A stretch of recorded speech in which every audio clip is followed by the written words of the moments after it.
Good evening. Welcome to the musical journey of Midnight in Macedonia. You are now entering a world in which you will never return. Your auditory and visual senses will be forever enlightened. But you may choose to embrace it or to fight it. You cannot change it nor go back. How you choose to feel will determine how you feel. The final destination is in your own mind.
The people here that when we signed the contract, I was like, well, sure, if we could just get 250 people show up, I'd be really, really pleased.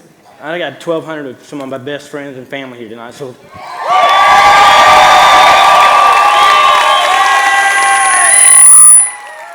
I can't see a damn one of you, so that makes it even easier for me.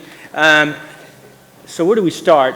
If you've ever been to a performance like this, typically what happens, if it's not your typical concert, what happens is the composer tries to engage with the audience and explain to them, hey, here's where the song came from, here's the background, etc. Or there's a format where, if you've ever been to like the Trans-Siberian Orchestra, typically what they do is tell a story throughout the concert. So we're going to kind of do a hybrid of that, because I don't want to explain every song that we do, and I'm sure most of you are looking to the free drinks and food afterwards. So a couple ground rules. If you know me very well, you know that I can sometimes use some pretty colorful language. I've got like Doug Cowart here from Life Church, a little pressure. Got my mom here. Hell, who we kidding? She taught me half those words. So a little bit of pressure. Typically, I've been blessed to play in front of larger audiences, bigger venues, and I've been cursed to play in front of 2 or 3 who don't care. And I never get nervous. But this is different. This is one of the first times. Typically I don't know those people.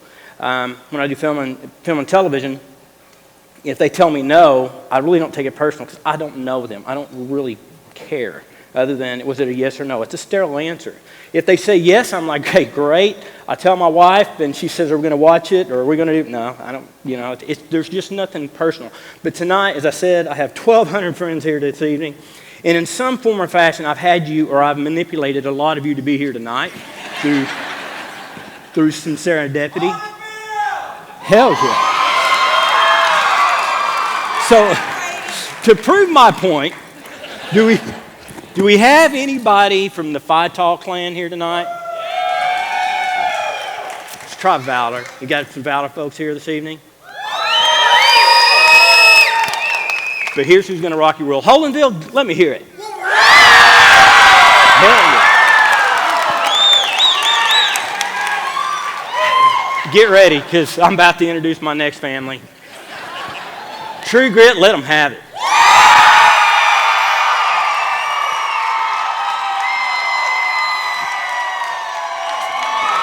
They won't let you down. We'll talk about True Grit a little more later. So with that said, we're going to take you down a journey. I'm going to tell you a story of how we got here. I hope you enjoy the show. Let's kick this pig, I guess. Let's go.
foolish enough to go all the way to Macedonia and record this album.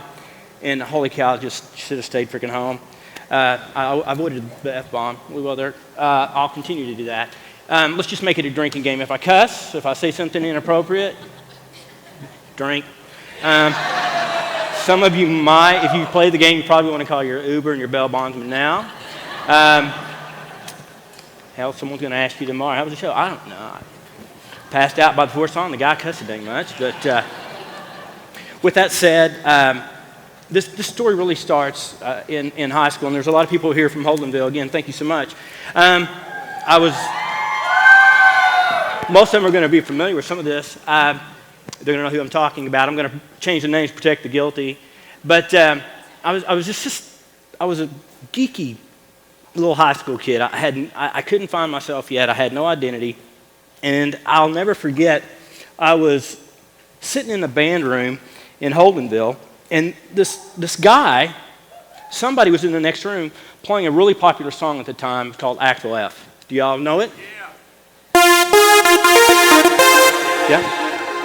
So this person's playing it, and I'm like, wow, that sounds so cool. It's not the radio. It's not, someone's actually making that music. So I go in, and this guy's sitting there playing it, and I'm just in awe, and he says, he kind of looks at me. I said, would you show me how to play that? And first of all, this guy is one of the nicest guys to ever come out of Holdenville High School.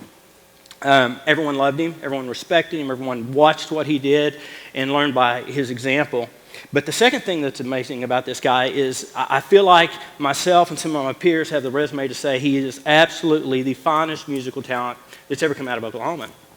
And the guy that planted that seed for everything, as soon as I signed the contract for this endeavor, but after I had the heart attack, I called this guy right here behind me, Mr. Tim Long, and said, you planted the seed, you gotta come conduct. And heck yeah, he's just an amazing individual. The stories he can tell about, conducting in Italy and Prague and, all these, Prague, excuse me. That's Oklahoma for you. I don't think he wants to conduct anything in Prague. Nothing against Prague people. So I was really blessed, and so I'm like later that week or something. It's homecoming weekend, and you know how it's kind of discombobulated during that weekend. And I'm in the auditorium, and someone had left that particular keyboard in the auditorium, and so I start tinkering, not paying attention with Axel F. And little did I know that people would come over and want to listen. And primarily females. Now, this is important later. Please, trust me. So I'm like, this is really cool. And so I play it, and well, hell, when you're in high school, you have a crush on all the girls. But one in particular, I had a crush on. And after, I was through playing or something, she asked me something like, do you know how to play, like, Motley Crue, Home Sweet Home? And I'm like, yeah. Bell rings. I run to Grandma's house, and I have my little Walkman. Those of you who are under 35, Google it. And so I stuck my cassette tape in there. You can Google that too. And I practiced for hours and hours and hours. I came back the next day, and same bat channel, same bat place. I'm in there, and someone says, "Man, play Axel F again." And as the girls start coming around, I'm thinking, "Thank you, Tim. Thank you so much." I'm going to be thanking Tim along. Have you seen my wife? She's beautiful. Thank you, Tim. So, sure enough, like clockwork, she said, well, can you play Home Sweet Home? I'm like, sure, I can play Home Sweet Home. So this is what I came up with when I was talking to her.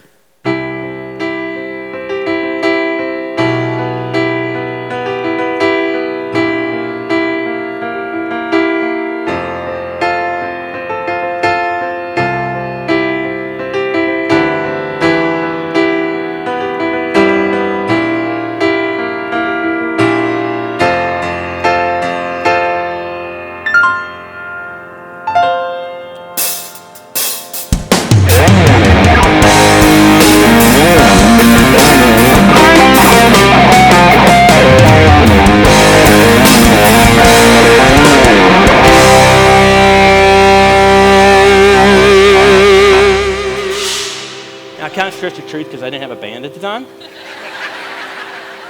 But here's the deal I noticed. I kid you not. I swear everything I'm telling you is not true. It actually is not a good thing because it really, well, let's just keep moving forward. So I hand to God, the girl that I had a crush on is sitting next to me on the bench. And her friend is standing behind me with her hand on my shoulder. And this is cool. So I had this epiphany. Now, when you're a young high school boy, this epiphany to me was on the same level as Pythagorean's theorem, the laws of relative gravity, you name it. I hit something, and I started thinking about like Steven Tyler with Aerosmith, Billy Joel, Mick Jagger, Keith Richards, and they all had a few things in common. As we all know, they're all musicians, but we also have to embrace the fact that they're all just freaking ugly. Yeah. But the common denominator was hot chicks they had. And I'm thinking to myself, well, hell, I got the ugly. I got the ugly. If I could just get this musician thing, one of these girls is coming home with me. And so anyways, I'm on my way in from school that morning, and I got lucky because, and this is important if you can see the relevance. I was listening to the radio, and Journey came on, Faithfully. You know it? And so I realized, wait a minute, those are the same chords I just got through learning last night. So I thought, well, if two girls are going to be sitting here touching me, let's sweeten the pot.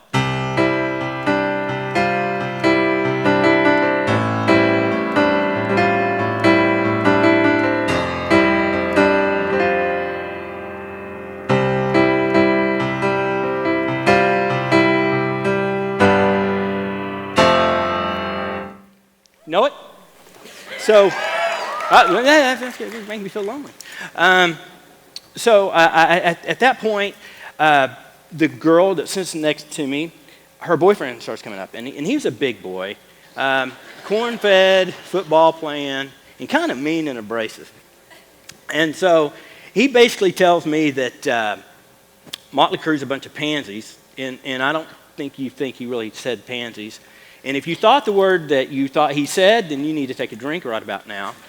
A lot of people drinking. And he said, if you can't play Van Halen, you're worthless. And I'm thinking to myself, you got to be kidding me. What do I do? And he's standing over me, and I couldn't get up. Not just because he was standing there, but because remember I said as a young teenage boy, and two girls are touching me. That keyboard was my best damn friend. I'm just saying. And you need to drink again, because I wasn't talking about what you probably thought I was talking about. I'm so full of crap. Then the bell rings. I'm saved by the bell. I go home. Once again, I run to Grandma's, and I practice, and I practice, and I practice. And so the next day I come back. It's the same dialogue. Play Axel F, play Home Sweet Home. There's more people around. And he basically came right back, and he said, I told you I don't want to hear any more Motley Crue. And believe it or not, I think the teacher that was kind of monitoring everything, she wasn't paying attention. And I'm thinking, I'm really trying to keep eye contact with her because I'm thinking, I'm going to tell on you. But I couldn't say that either. And what I really couldn't say was what I was thinking. What I was really thinking is fine. I'll give you a damn Van Halen, but I'm going to take your girlfriend while I'm at it.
Honestly, all I played was this. I couldn't play the other. So, anyways, to make my point, me and Buff Boy actually became very close friends, and we went to concerts together. We went to Van Halen, and I drug him to Motley Crue, and he bought a Motley Crue t-shirt, so I clearly won him over. And so the thing that's different about concerts then and now, again, those over 35, let me hear you. Did any of you raise the lighters when you were at concerts? So now these young kiddos are doing this. So we need a photography moment. Everybody bring out your phones. We're going to play a ballad, and I really hope you enjoy it. It's one of our favorites. We good?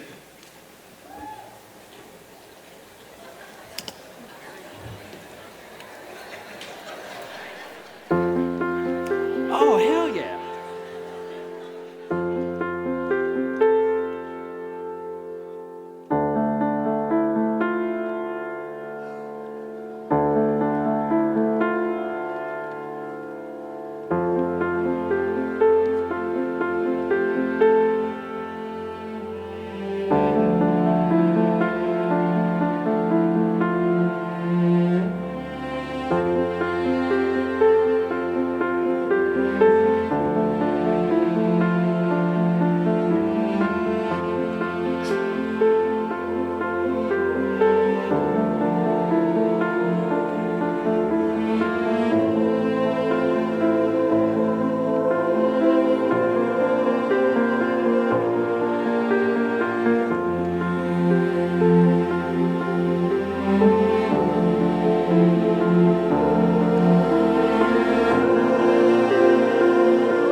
That one turned out to be a lot of people's favorite. And the odd thing is we were remodeling our home. Thanks for the pick. We were remodeling our home, and so we just had everything crammed into one bedroom. And all I had was the keyboard, and I wrote that song like in 5 minutes. I'm like, wow, the one that took me 5 minutes and not 6 weeks is the one, so many people like. So here's chapter 2 of the story. I had a good friend of mine, Jimmy Cooper, who's in the audience here tonight. Cooper, you out there, buddy? Good deal. So Coop comes up to me and he says, hey, we're going to put together a little band. We're going to play. We're going to perform. We're going to do a talent show. And wondered if you'd like to do it. And I was all too eager to tell him about my epiphany, that, musicians that are ugly get hot chicks. And I don't think he caught on to the fact that I was doing a self-assessment for him, that he might have fell into that crew. Hey, I love you. And so we yes, honey, I was in a boy band. I'm so sorry. It explains the Donnie Wahlberg poster. So we did our little talent show, and we lost. We came in 3rd place. And my buddy Coop, who also another guy that was in that band is Jason Jackson here this evening. My buddy Coop was so mad. He's like, really? Those Dream Crushers, the people that won were singing along with the tape. They were not doing real music. And I mean, he just went on and on and on. So the Dream Crusher, serendipity appears again this evening because the Dream Crusher is sitting at the same table with Mr. Jimmy Cooper, Jay Winkle. Thank you so much for coming. But where it really started to take off is I started to experiment with writing my own music. And I didn't know what the hell I was doing, so drink. I didn't really know what I was doing. And there was this band that was doing really well, getting a really good name for themselves. They were on the Cat, they were recording, they were playing everywhere. And we were blessed because 2 of those members were from Holden. They were brothers, Mike and Keith Holloman. And they formed this band with Chris Frederick and Barry Burkhart, and they were just, they have no idea how dang good they were. They were amazing. And so I called Keith with the full anticipation of him blowing me off, and I said, would you mind helping me write a song? And it was, sure, buddy, come to rehearsal, and let's see what we can do. So I drive over to Ada to rehearsal, and I walk in, and wow, it was rock star utopia. There was women, there was beer, and there was women, and I'm thinking to myself, thank you, Tim. Thank you so much. Now, here's the problem with that. They were all musicians, but also good looking. So that's like me walking in with a pair and then walking in with a 4 of a kind. I didn't stand a snowball's chance in Hades. But we sat down, we wrote a song. It changed my life from the perspective that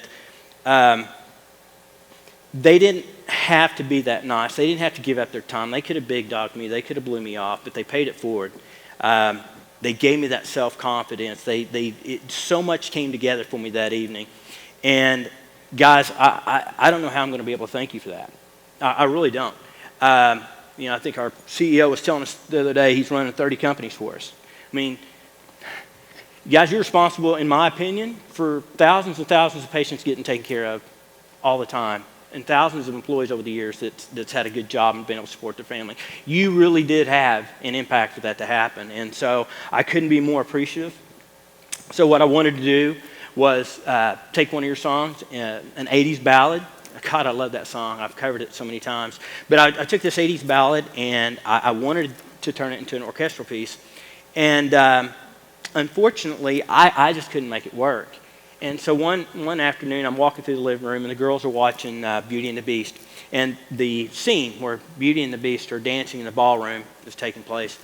And that's when it hit me. And that's where I got the inspiration to be able to do this song. So Keith, Mike, Barry, Chris, you always wanted your music heard all over the world. This album is being streamed in 48 different countries. Spotify alone is over 500,000 streams. And before you want a royalty check, my check was $189. Thank you, Spotify. So I did the math. It's about $3.15, and I guarantee you, you're drinking $3 more than $15 tonight. So the best way I know how to thank you is to say, hey, your music's all over the world. It's doing well, and I couldn't be more appreciative. So here's my spin on what they did, and you'll see the video of how it inspired all of this.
Thanks, guys.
That beast back there on guitar is Mr. Paige Harwell. Let's give it up for him.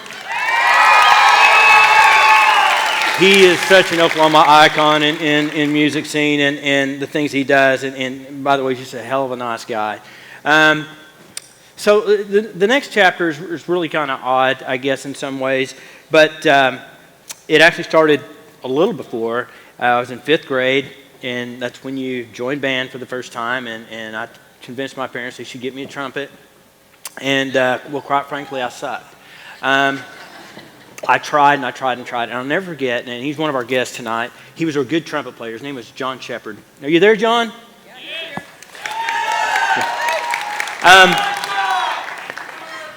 And I just remember hearing him play, and he played it so well. I remember the band director really complimenting him. And so when it was my turn, I didn't even pay attention. All I did was try to emulate exactly what he did. And it worked. And I did that over time. I just kept, whoever I heard, that's what I would play. And it got me in a lot of trouble because by the time I got to, 6th grade, 7th grade, I sucked even more because I couldn't read the music. I knew what the notes were, but I just never went through that process of translating it. And so when people, I get interviewed a lot, especially this past year, somehow, some way, there's always that person, that interviewer, that wants to know, was there a music teacher or something that made a difference, that impacted you? And I always think of two people. One of them was a band director named George Farmer. He came to Holdenville, and he turned that into something incredible that Holdenville was extremely proud of. And by the way, we have a hell of a band director there now, Mr. Sam Crosby. There you go. Sam's got a groupie. So with that said, I remember going up to the band room during the summer because we were going to march with the high school band. Here I am in 7th grade, and I think it was 7th. And he was trying to teach me some parts to one of the songs we were going to be playing, and he figured out, you don't know what the hell you're doing, do you? I said, no, not really. He said, well, let's at least just listen to the song. And the song that he played, which had a huge impact for a lot of people from Holdenville in our class, it was Georgia by Ray Charles, Georgia. And so I listened to it, and don't ask me how or why, but I could play it. I didn't have the music. I didn't anything. And the thing about George was this. He was disciplinarian. He knew how to get the most out of his students, and if getting the most out of his student was not making them read music, but finding that path to play, then job well done, George Farmer. And so then later, we had another teacher that had a huge impact on me, and I always am very deliberate to bring her up, more so than Mr. Farmer. The band director that we had, the new one, no longer George Farmer, told Heather, I got this guy over here. He keeps listening to tapes. He's not reading the music. Can you teach him music? Maybe music theory. We get him into it, etc. And so I don't know exactly how we came up with it, but we had a music theory class, and I think it was just me in the class. And after about 3 weeks, she's like, "Okay, why are you doing this? If you can play by ear, why are you worried about this?" And she spent the next 4 years with me, letting me do whatever I wanted to do. She let me play in rock bands. She let me play whatever music. She let me improvise. She let me do whatever. And I always try to drive home the point that this journey my wife and I have been on the past 5 or 6 years has been amazing. You got these award shows, you got the Grammys and movie premieres, and I can talk about all that. And my wife and I have been blessed to walk down the same red carpet as some of the biggest movie stars in the world. And I was joking with somebody the other day. We were at the Fast Furious 7 premiere, and I remember walking down, and people are excited. They want to know who the heck you are. Well, all they saw at first was a bald guy that was kind of big, and so they're, oh my God, that's not Vin. That's not Vin Diesel. Well, I love you too. So like I said, the stories we can tell are so intoxicating of the different celebrities and things we've done, but the problem with that is that's not success. See, what Heather Smith did was she impacted not just me, but so many other students. She put us in a situation where to this day, this very evening, after her death, we're talking about it. Raise your hand if she affected you. So, part of this, unfortunately, she passed away of cancer here recently, and she'll be greatly missed. But she is the reason I kept going. And so I couldn't be more appreciative. And like I said, the epitome of success. So this next song, if you've ever, do you remember the movie Superman back, those under 35? Let's move on. The original Superman was just an iconic piece because it's got this famous scene where Superman flies in on Lois Lane's patio, and he picks her up and he takes her on this tour of New York City. And they kept trying to make this work and trying to make it work and trying to make it work. And it just didn't have what it needed to be that magical scene. And so they hired John Williams to be the composer. And he wrote the music, and all of a sudden the magic was there. And I learned right then that the impact and the power of music can have in movies. And I don't know why. I've always been fixated on flying scenes because I knew the flying scene would be worthless if you didn't have a composer who could just make it come to life. And so that's what this next song is really about.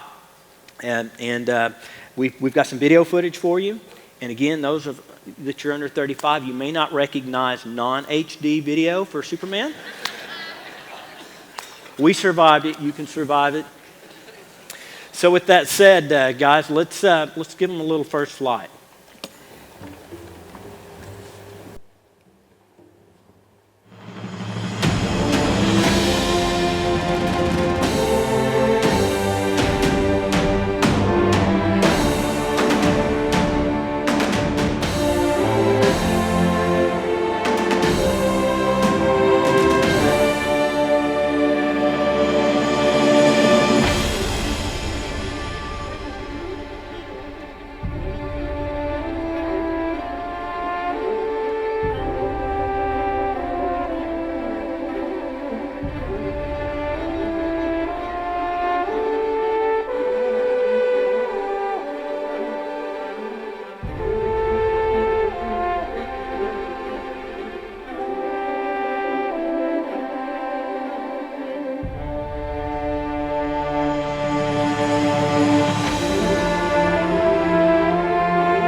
They're awesome, aren't they?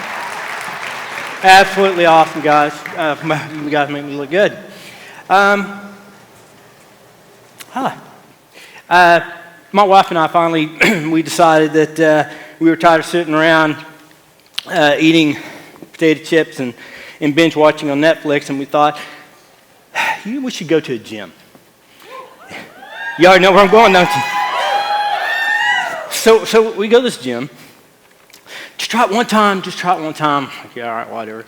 And we go, and I meet this guy, and he just had this infectious smile, a boyish, infectious smile, and he just had some charisma to him. His name is Evan Helker. And I met him for 5 seconds, and I went to the equivalent of my little sister, Savannah Pat, and I said, I want to hire him. I've got to hire that cat.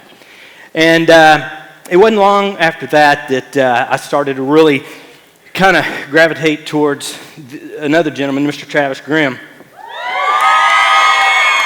And the thing about Travis was he was low-key, but people just naturally just wanted to be around him. He was in great shape. He knew how to humble you very quickly. And y'all seen him do it to me. But he just had this quiet leadership about him and the likability, and you want to follow him. I mean, it's just, I don't think I could get any more simple than that. Anybody from True Grit agree with me?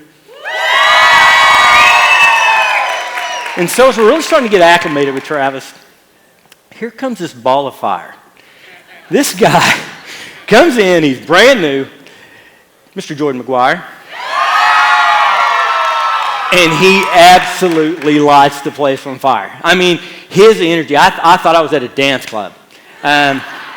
Good God, Billy Blanks, I mean, he just was doing, I mean, and at my age, it's embarrassing, I guess, at this point to say that, hell, I looked at him almost like a son. And I've really admired how far he's come. And he and Travis have put together this gym that's just amazing. And yes, they are amazing.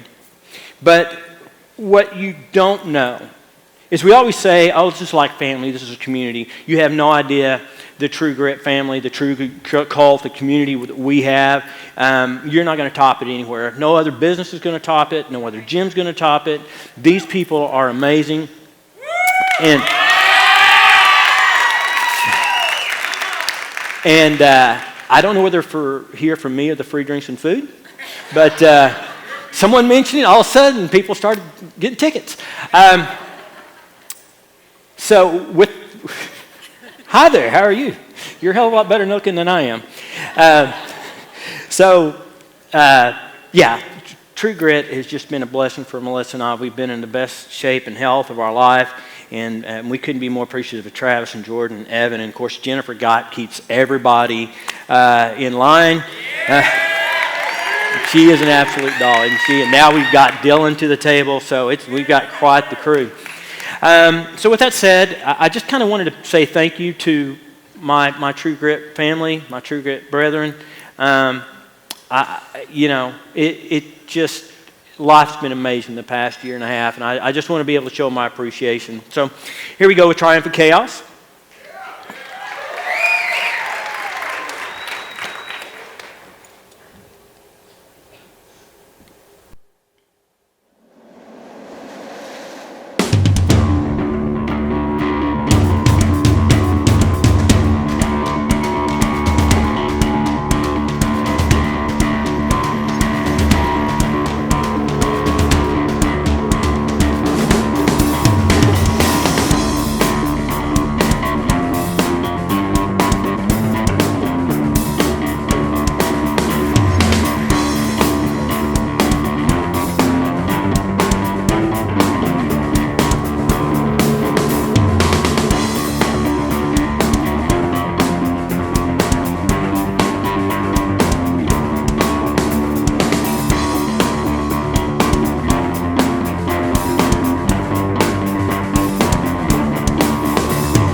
David Green. She's just, that whole choir, just amazing, guys. Absolutely amazing choir. So that song we actually, I was with a band several years ago called Midian, and Shane Talley, Keith, and the guys are here this evening. And it's also about that same time, I can't hear myself, so. It was also about that same time that I became just this huge talk show, what would you call it? Can you hear me at all? Because I can't hear me. We good? I'll just swing it.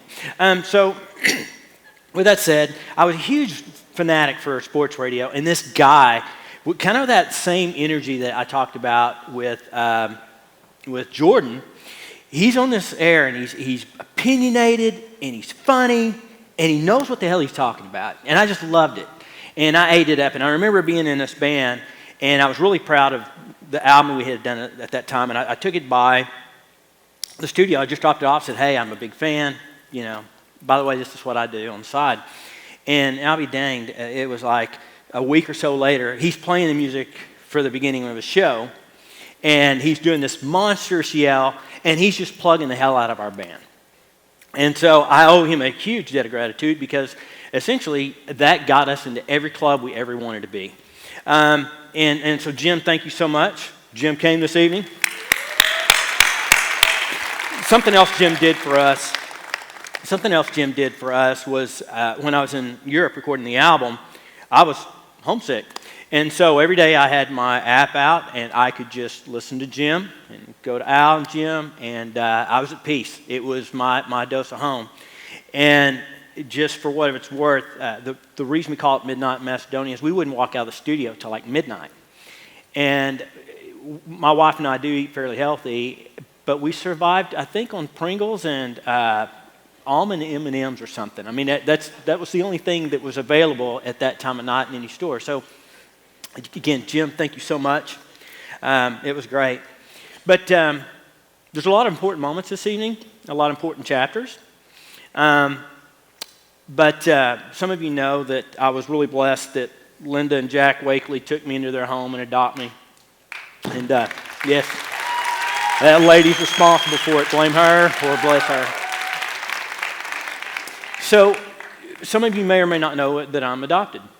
And I remember when I was adopted, I would tell my parents, I had this sister. And I think they thought she was an imaginary friend for a while. I don't think they believed that I actually had this sister. And to back up before that, I did have a sister. We were in foster homes in our original home. And Hollywood movie scripts couldn't make up the crap that we went through together. And even at that young age, we had to have each other to get through it. It was haunting, horrific times. And so I'll never forget when they took her out of the home, they separated us. So I looked for her, and and I couldn't find her. And I don't know, I was always looking for her, and I think I almost gave up hope. And I'll never forget, this incredible song came on the radio called Sister. It was a huge hit in the late 90s. And I was just, it had lyrics that made me think, if I could say something to my sister, this would be it. And so I owe the Nixons and Zach Malloy so much emotional gratitude for taking me on that journey, because it kept giving me the drive to look for my sister. And so several years ago, I thought that maybe I had found her, and I was told that the day that she was adopted, when we were split, that she was killed in a car wreck on the way home with her new adopted family. So as much as I didn't like that, I at least had closure. So a few years later, but a couple of weeks ago, this wasn't planned. A couple of weeks ago, this African-American lady messages me on my computer and says, hey, my name's Tasha, and you probably know me as Kitty, your sister. And I thought to myself, I was hurt, I was angry, because you're not my sister. And I think I was pretty curt back. And she kept coming, and kept coming, and kept coming. And I was like, oh my God, Do I tell her that she's black and I'm white and there's no genealogy here? But the things she knew, only her could know. And I am so freaking blessed. Everybody meet my sister, Tasha.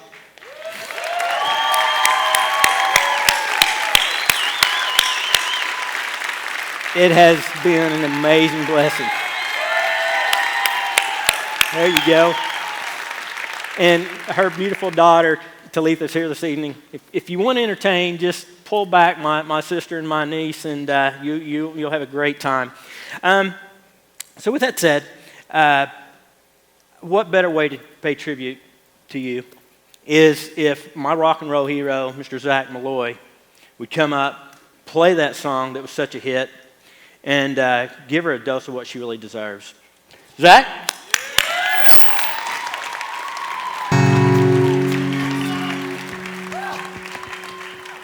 How about this show? When Kitt asked me to do this, I said, wait, you want me to get on stage with actual musicians? I'm a dude that writes rock songs, but after hearing the story, I just have to say that my sister also happens to be in the room here tonight, and so usually this one goes out to her, but tonight this goes out to Tasha from Kitt. Here I am again, overwhelming feeling, 1,000 miles away from your ocean home. Part of me is near, 'cause of what we were in vain. Miles that stand between can't separate. You're all I hoped you'd become. Sister, I see you dancing on the stage of a memory. Sister, I miss you. Fleeting visits past, still they're side to side. Reminders of the next overshadow goodbye. Our flames burn as one. Sister, I see you dancing on the stage of a memory. Sister, I miss you. All I am begins with you.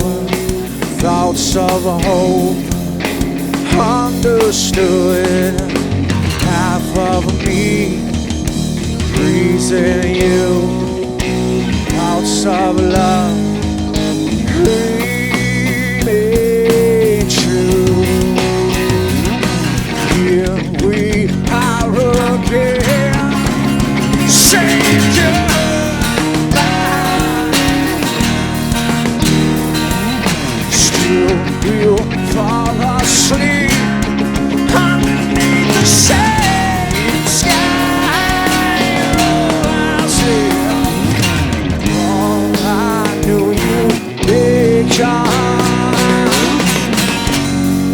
Sister, I see you dancing on the stage of a memory. Sister, I miss you. Entwined, you and our souls speak from across the miles intertwined. You and our blood flows from the same inside. Yeah.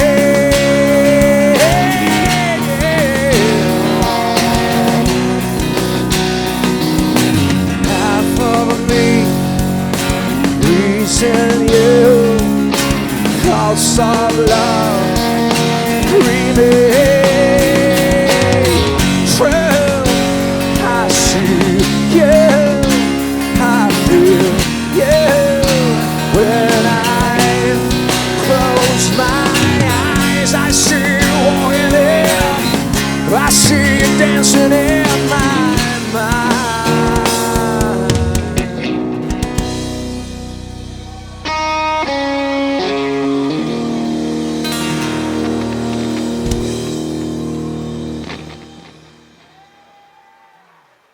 Malloy. Is he not amazing? So we're getting ready to wind down the show, and I think that we were back at the serendipity thing. I was blessed to form a company with one of my best friends and business partners, Mr. John Giles, who's here this evening, and he finally got around to proposing to his girlfriend after 9 years. Anyways. And so everyone was going to get them gifts, and you know, John runs in circles where I'm not sure I could keep up with the gifts that they would get, and at the same time, I didn't want to get them the pots and the pans. I wanted something special, and I remember being at a fundraiser with one of my other business partners, Dirk O'Hara, and his beautiful wife, Stephanie, and she said, well, you should just write them a song. And I'm like, that's kind of pompous on my part, but I'll think about it. And so, sure enough, I sat down, and it just came to me, and I had it scored, and I had a special box made, and I know John, he's efficient with this time, so I know he'll just hit the play button on his computer, and the majesty of it wouldn't come through. So I sent him a pair of Beats. Did I send you 2 pair of Beats, John? Oh, did I send you 2 pair? Yeah, okay. So I wanted to make sure you were going to let Kara listen to it as well. So we're doing our Christmas shopping or something of that nature, and John calls me, and John's not an emotional guy.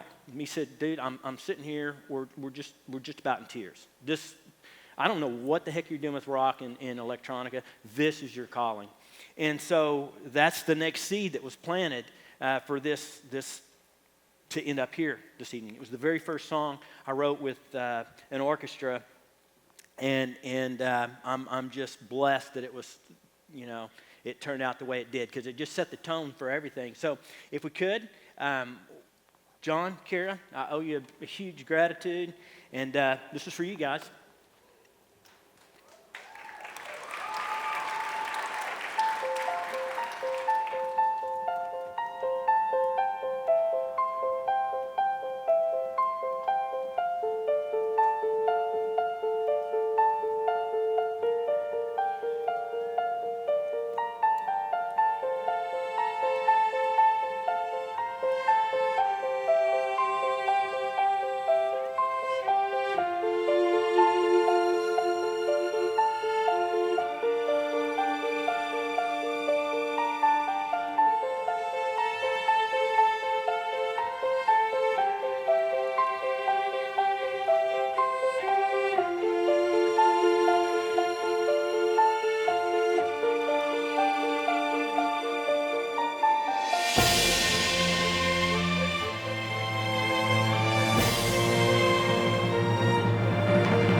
So we'll get you out of here in a couple of minutes. I think this is where I owed a huge debt of gratitude just to everybody on this stage and beyond. First of all this incredible video that you see and the audio, visual, just all of this magic that you're seeing happening this evening. Brian Witham, thank you so much. You're amazing. I really, you make me look good. You give me street cred. And when I did this album, anytime I do a music project anymore, I go to my partner in crime, my 3-time Grammy-winning buddy, just one of the dearest friends I've got, Mr. Trey Najala. Are you here? That's my man right there. Extremely talented, extremely humble. He'll never tell you about his Grammys. He'll never tell you about all his accomplishments. Now, he'll post pictures of him and Taylor Swift and him and Ed Sheeran and all these other people, but I'm not invited to those parties. And then I was also blessed to have Kevin Lively, who's right from here in Oklahoma, to master the project. Kevin's amazing.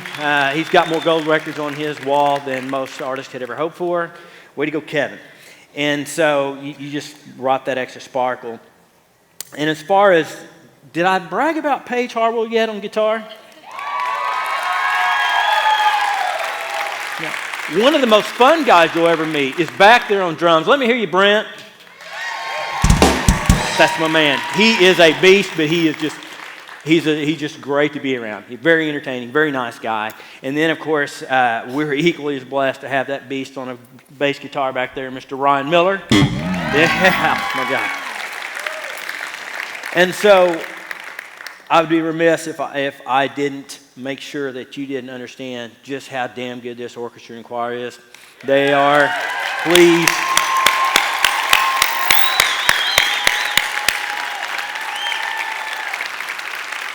Two more thank yous and we'll get the hell out of here. One, I talked about the fact that I was blessed that my mom, Linda and Jack took me in and they gave me an amazing structure and all these great things. But, my mom was the one that made sure I was at all the rehearsals and the practices and the lessons and just everything. I mean, she didn't have to give that kind of time. And Mom, thank you.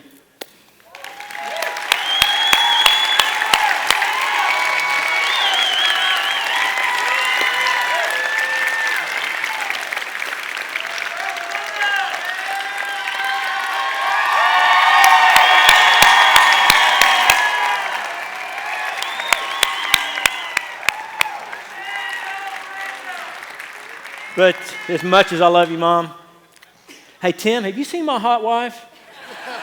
Thank you so freaking much. My best friend in the world, I call her Seven. If we're talking to her parents, we give the clean version. That 7 is the number of perfection in the Bible. But those of you who really know, I don't drink much, ever, rarely. And, I mean, that's alcohol or soda pop or whatever. Tonight will be an exception. And so... Sprite. Sorry. That's how much I drink. Okay, so... Yeah, exactly. Well, I do that so people won't bug me about drinking. Well, why don't you drink?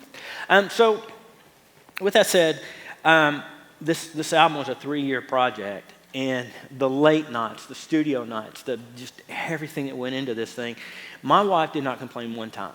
No matter how many times I came into bed, 1, 2, 3, 4 o'clock in the morning, no matter how late I got in, no matter how late we were in the studio, no matter what, this lady listened to every demo, and every song was amazing to her, and she would actually listen to it. She would have it in her car playing it. It wasn't fabricated or a facade. She truly is my number one fan. And so, Melissa, you deserve a standing ovation.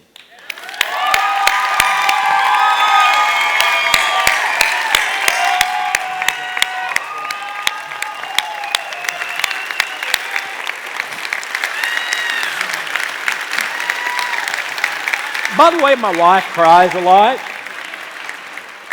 but it's not that I'm that good at this, what I do here this evening. It's that, I mean, I always tell a story that when watching, remember Waterboy with Adam Sandler? Melissa cried during that movie. Now, a lot of you are thinking, when the hell did she cry? Is there a sad part? She's crying because they're making fun of the Waterboy. And God forbid there be a Sarah McLachlan commercial with puppy dogs, or it's going to be a ball fest. Melissa, I love you. You're amazing. I just could not have done this project without you. I couldn't have done it without, John Giles being in my corner and my other business partners, and Dirk and the whole crew and the company of Valor. And I couldn't be more appreciative of people like Jim Traber that he didn't have to put me on the radio. He didn't have to say a dang word, but he did. And that's what I hope that you get from this evening is that little bit of kindness, those random acts of kindness like what Keith Holloman and Mike Holloman and Chris and Barry did for me.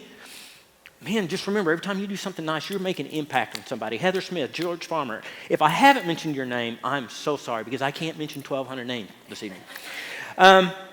So let's hit the last song. We'll get the heck out of here and have some drinks and whatnot. My hero is Russell Westbrook, so feel free to cheer. You're going to like this video. You're going to like it a lot. We ready, guys?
Thank you so much, guys. You have been amazing. Thank you so much.